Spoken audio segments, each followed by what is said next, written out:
Hi, everybody. Welcome to the Sacred Space podcast. This is episode 2 of season 2, and I'm thrilled that you're joining us for part 2 of a 2-part conversation with Norm Stockton, my husband, who I am so honored and privileged to partner with in marriage, to partner with in ministry. And I wanted to have a conversation of what it looks like to be partners in life, partners in ministry, partners in your calling. And it was an incredible conversation that took us a lot of different places. And so we didn't have enough time to cover everything in the first half. So this is the second half, and we're picking up. We had started a conversation about trust within the marital partnership and relationship. And now we're going to pivot to what it means to trust God as a couple and how that affects your relationship and your identity and all of the ups and downs that life brings. What does it look like to trust God at His word, to trust His provision and His presence? So I hope that you enjoy this episode. Sit back, relax, enjoy the rest of the conversation with Norm. Yeah, the trust thing that you said earlier, I think that dynamic is definitely fully illuminated in terms of the Lord, because I think we have been able to make these steps of faith because God has proven Himself faithful countless times in our 28 years together. And I think early on we kind of concluded that the city of San Diego is not our provider. Yeah. The church where you were working is not our provider. Yeah. Maranatha Music is not our provider. God uses those things, but He can, like the minister in England who ran orphanages, and they never shared their needs publicly ever. They'd be praying for the meal and they don't have anything to feed the kids, but they're all praying for the meal, and then there's a knock on the door and there's the food, right? So that's God's shown Himself faithful regardless. And when things are looking bleak, then all of a sudden a call comes in and there's this thing, that we didn't see coming. So that went all the way from the very beginning when we were wondering if you're going to be able to stay home when Carly, our eldest daughter, was born. Yeah. And, we were going to be $1,100 in the hole every month. And so I thought, well, I'll get 2 jobs and we'll see how that goes. But in fact, right around that time, my job track at the city of San Diego started morphing because there were reorganizations, and suddenly I had this new job track, and you were able to stay home during that season, which was just miraculous provision. So I think that there's certainly practical things to make it where you minimize how much potential conflict you're opening yourself up to with your spouse. There are practical things like making sure that the communication is just absolutely flowing and it's welcomed. It's like, hey, let's talk about this. That's not to say that you and I have always agreed on everything. But that's completely, if you have 2 thinking people, then if we see everything the same way all the time, then that might not be good, right? Yeah.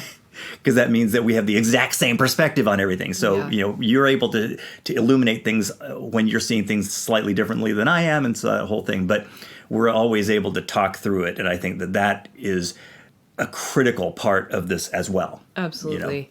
And, I think, too, we've both grown in our ability to do those things because we come from very different, I love Brian and Linda. They did a thing on marriage for a local church, and in their talk, they talked about when you have 2 family cultures that collide. We have very different family cultures. Parents weren't married. My dad was a lounge singer and an alcoholic. My mom was a cocktail waitress and an alcoholic. I grew up and my grandparents with my mom, who was a mess. And, I grew up in bars watching my dad sing, and, it was just a very weird, tumultuous kind of childhood. Now, thank God for my grandparents. I was well cared for and had, my needs met, but there was a lot of emotional baggage and stuff. Survival of the fittest. Survival of the fittest. You grew up in a house where your parents were married and loved each other. Your dad still referred to your mom as his bride up until he couldn't anymore. Right. And, 3 kids in Japan for much of that. So, but a very close-knit family. No sarcasm, was allowed, very strict kind of decorum in that, but also a very insulated family. You guys, you didn't have a birthday party with more than family until I threw you one. So very different contexts, right? Right. And because of my upbringing, I had a lot of insecurity that I had to work through. I had a lot of stuff that I wrestled with. And then because of your background, you had different stuff. And so there's still the merging of those things, and there's the growing and maturing as you step into the different things. And for us, we met on that worship team. So we met in ministry together. We met, going and leading worship and doing all this stuff. And that's kind of who we were. So when we had kids and when you started doing Maranatha and some of that started shifting, so I wasn't with you everywhere. Right. I really had to, that was really hard for me because my identity had just gotten, my identity just got wrapped up in leading worship and this is a danger for believers in general. When what we do for God starts to replace our relationship with Him, that becomes a dangerous thing. But it's so easy, especially for those who maybe come from a more insecure upbringing, or if you're into Enneagram, if you're a 2, or whatever the case may be, you can go and serve to fill you up and to make you feel like you're worthy to even be here. Right. And so much of my identity and then my identity as for us as a couple was in that. And then suddenly you were off, leading worship, all these different places and doing all this fun stuff and traveling. And I'm home being a mom, super insecure of my ability to be a mom because of my upbringing. So we needed to learn how to do that. I needed to learn how to confront my own insecurities and not lay all my garbage on you. You needed to learn how to be patient with me and to encourage me. And you probably had to do more encouraging and affirming and whatever than maybe some would, in that situation. And so and that was that was a challenging time, especially for you, because for what you were saying. But that was a critical time for us to have been on the same page about it, right? Absolutely. Because me being out and doing what I was doing was absolutely dependent upon you having my back, and so that was like kind of rubber meets the road. We're on the same page, awesome, and then this is the edit, and all of a sudden I'm out, on the East Coast somewhere, and you're home with our 2 young daughters and struggling, and feeling like you're doing what I want to do. Yeah. You're doing what I feel called to do. And this isn't a season that I can do that. Yeah.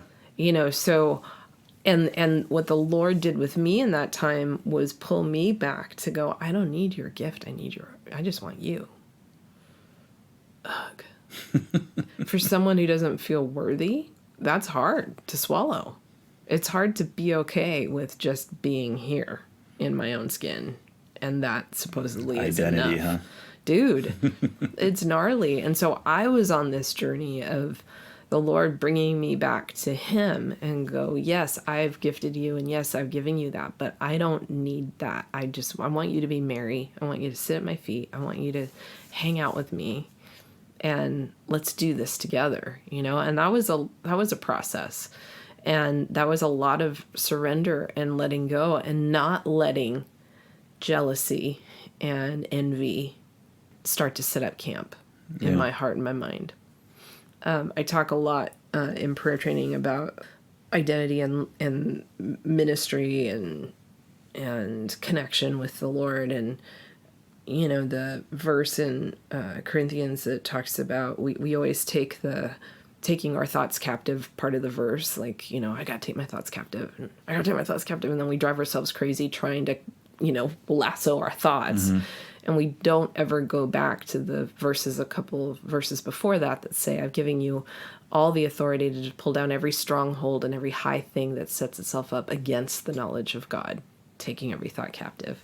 And when Paul wrote that, he was talking about them preaching to the mindset and the strongholds where they were preaching, the place where they were, but it's also applicable to us, right? Because if we don't address the stronghold, then we're not ever going to be able to take the thought captive, right?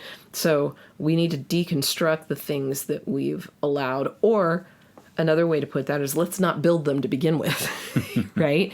And so I had to work hard not to allow the construction of those strongholds to be set up in my heart and my mind. Yeah. Even though everything in me wanted to build those, because it would have made me feel, justified in my whatever I was feeling. But I worked hard not to let those things get set up. And God's grace, I think he wouldn't let me. He kept kind of coming in and disrupting. And luckily for me, I actually listened and would do that work. But there was a lot of opportunity for a lot of things to get wedged in. And I think you're saying a mouthful, and that's one of the main takeaways I'm getting from that as well, is that when you're feeling, when one is feeling like they've been sidelined, that can be really hard. And yet, in that process, God is doing big construction. Yeah. Critical construction, right? Absolutely. And certainly that was the case with you. And that's been the case with me in various seasons. And I'm thinking also about God. What is it? The phrase, God is seldom early, but he's never late, and that whole waiting on the Lord, like actually waiting. And it's like, okay, Lord, are we going to move to this next thing, And he's like, no, wait, it's not time yet. And there were many times with you in your ministry where it's like, Lord, what is going on? Kind of wondering, both of us are kind of wondering, what's the deal? Why are we, and we don't want to get into all the details, but suffice to say that there's times in your life where you're kind of like, why aren't we getting to this next step? And why am I going through this? Yeah. And this is probably going beyond the scope of what we're talking about today, but I think it's really relevant, is that now we can look back and it's like almost like in an encyclopedic way, I can document how he was instilling things in you and teaching things that are allowing you to do what you do today. Yeah, absolutely. That you would not have any idea about had you not gone through the fire, right? Right. Yeah, absolutely. Totally. So it's kind of like, I think that whole trust thing again, right? Yeah. It's like when you're in the midst of it and you're wondering, why, Lord, why? Sometimes he will answer that overtly, and many times he won't. Yeah. And it's just like, all he's really saying is trust me. Yeah. Well, and it's interesting because we've been in a season recently of just a lot of hard stuff with like you said, my dad, your daughter Jackie, like finances. I mean, just a lot of different things, starting a new ministry. Just there's a lot of big things that we've been juggling, and like I said, we've been in the most dependent season I think we've ever been in the almost 28 years we've been married. And the Lord's been really, well, first of all, he's provides miraculously, even in the hardest things. But sometimes we get so set on looking ahead, trying to find when this is going to be over, that we miss the provision that's right in front of us. Yeah. And I was just pondering and praying through provision a couple weeks ago, and you got a lot of alliteration there. I'm sorry. I'm sorry. But just that, we're kind of like, I want the promised land, and we're kind of looking over everybody's head and pointing, like, I want that. I want the abundant provision over there. I want the promised land. And yes, the provision in the promised land is abundant. Like, it's the land flowing with milk and honey. So we all want that, right? But the provision in the desert, there is provision in the desert. It's just exactly what you need. Right. When you need it and no more, which creates... And by the way, that provision is not, we're not just talking monetary. No. It's hope. It's hope. It's community. It's relationships. It's all of those things. And in the desert, in Israel, it was manna. It was their shoes and their clothes not wearing out. It was a pillar of fire by night and a pillar of smoke by day. It was water coming out of a rock after it's been struck. It was also where the miraculous was. Right. Yeah. Like, there are more miracles in the desert, because only a miracle is going to bring that kind of provision, right? Right. And so there's something about that surrender and that resting exactly where you are with God and allowing yourself to see and receive how present He is right here, right now, and not missing it because I'm so concerned with when I'm going to get out of it. And that's something that He has been demonstrating in spades. And the other thing that has been so powerful to watch too is that His provision goes out ahead of us, right? That even before we get there, He's already gone before us. Yeah. And so we've had situations recently with little things and with big things that, like, oh my gosh, like, He knew. Yeah, you like, can see fingerprints. He all over the place, right? And it's profound. And when you can do that, when you can be in a marriage partnership that the two of you can hold hands and see that and celebrate that together and cry together and go, this sucks, but we're here with each other, or whatever the case may be, there's something profound. Like, marriage is a powerful, miraculous partnership when partnered with each other and with Jesus. And it's such a demonstration of the kingdom. Yeah. When we're willing. And I think that nothing that you just described is easy or really comes natural to to human beings. Yeah. It's a faith walk in a very concrete sense, if that makes any sense. And I think if there's anything that we've learned is that God meets you there. And when you start seeing His track record behind you, it bolsters your ability to take that next step. Absolutely. Well, and that's why He kept telling Israel to, like, build altars of remembrance, right? Yeah. It's like, in Psalm 37, dwell in the land and feed on His faithfulness. It's like, if we can stop ourselves when we're in that place of maybe looking at uncertainty or looking at something that feels hopeless, if we can stop and take a moment with our spouse and go, okay, let's just recount for a minute what God's done. And it shifts our perspective and it realigns us. That's something that I just thought of too, that in terms of that partnership thing too, one awesome thing is that we don't both need to be completely in a great place. There many times one of us is lacking hope and the other of us is like, no. And so we're kind of, we have each other's backs, Yeah. And that I think is a huge gift and by God's design.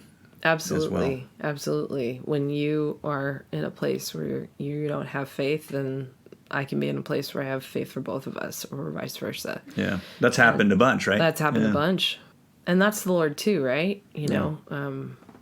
It's powerful. So what's interesting is I feel like oftentimes women greatly underestimate the influence they have in a marriage and the power of what they do or don't do, what they say or don't say, and the effect that has on their husband.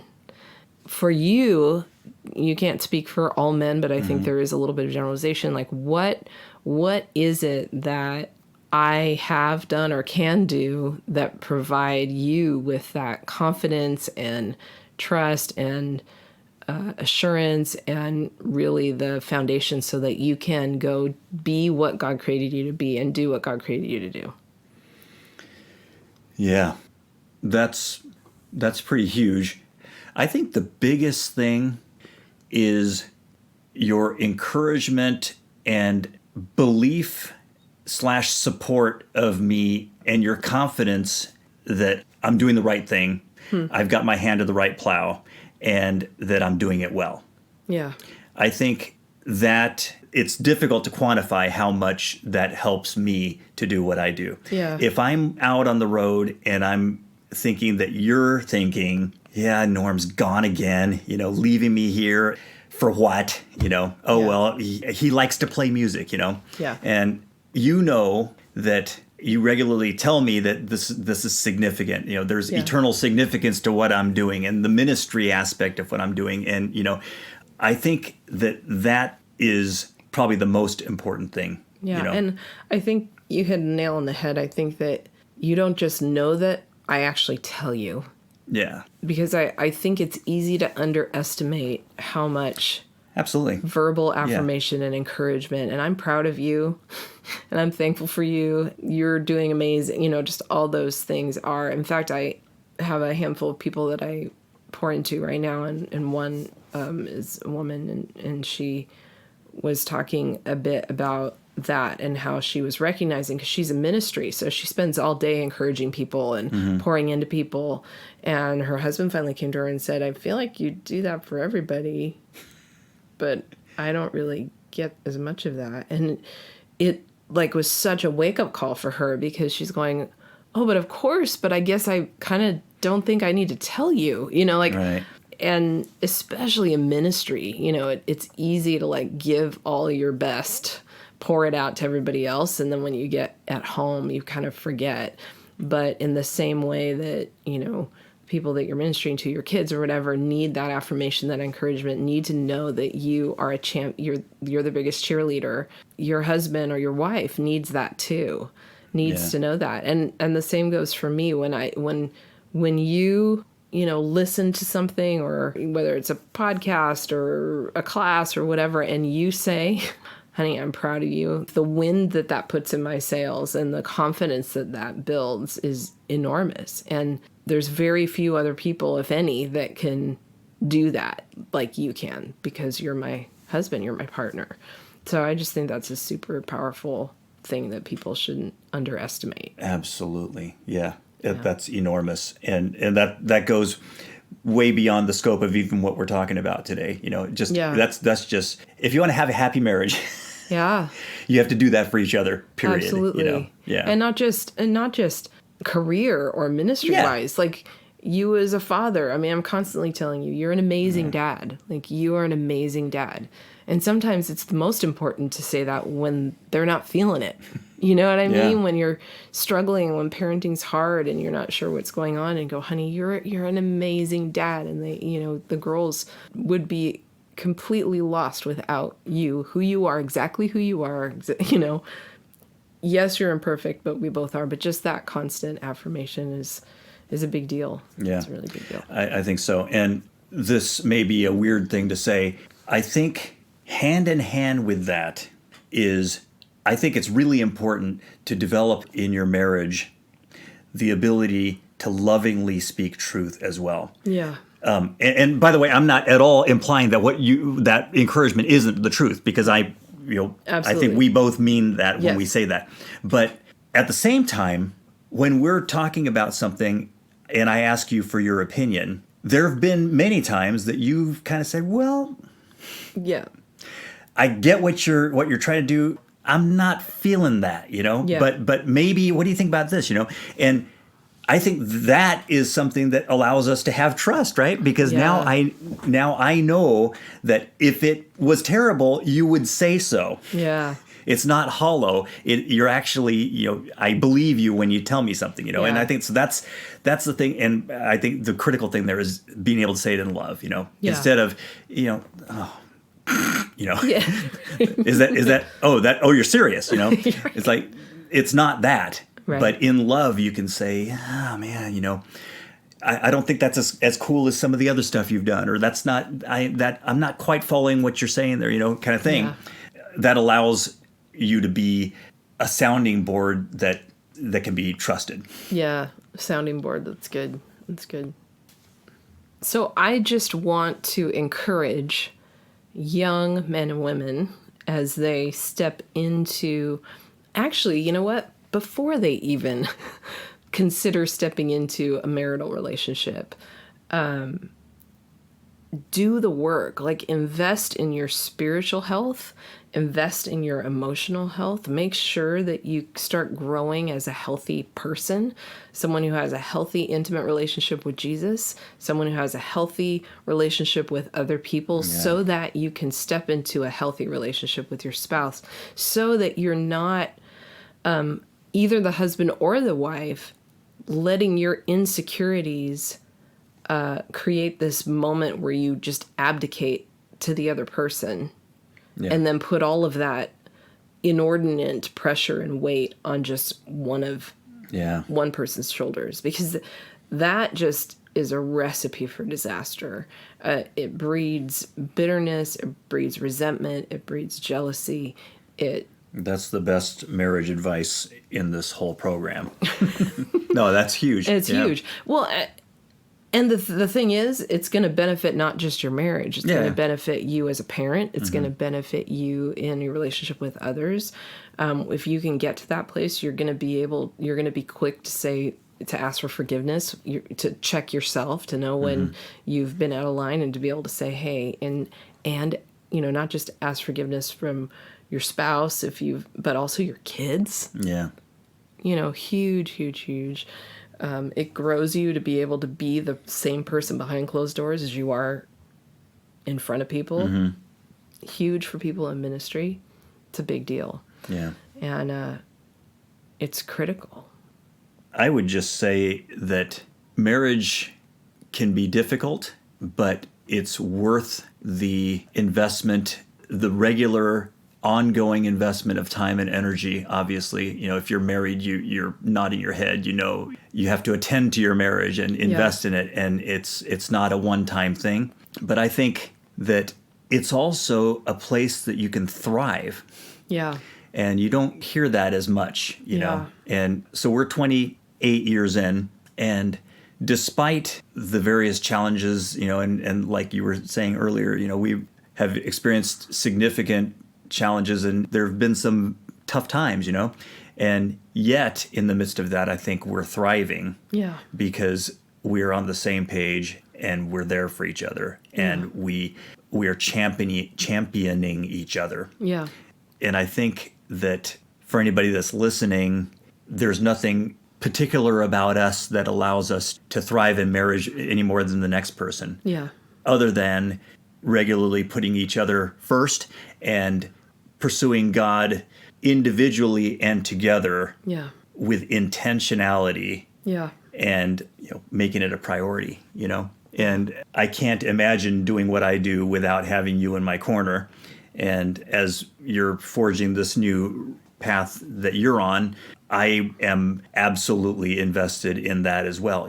We're in this together. And so I'd say don't settle.